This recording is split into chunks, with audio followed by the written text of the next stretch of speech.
Dead language is, I guess, would be a term that you would use to refer to a language where all of the speakers had died out. That is to say that and everybody who speaks that language natively, so it's the language, the first language they speak after they're born,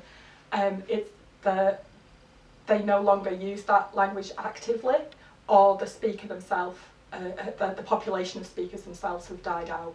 So an interesting example here might be something like the Cornish language. So the Cornish language was a discrete language that was very different from English, that was spoken in the southwest.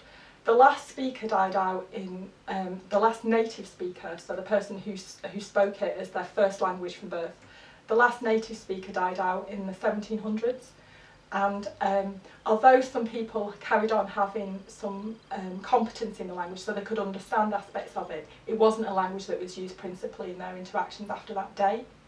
Although there is some contention about this, so there's lots of people who, the Cornish language has been what we might call revived, in the sense that because it's got associations with a particular type of identity to do with Cornwall, people have wanted to continue speaking it and wanted to see it as a symbol of their identity.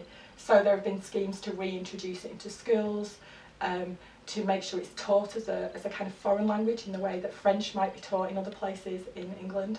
And as a result, there are now people who would say that they are native speakers of the dialect, but there's very little evidence to show really that it's a language that they've learned from birth. It's rather something they've acquired later on.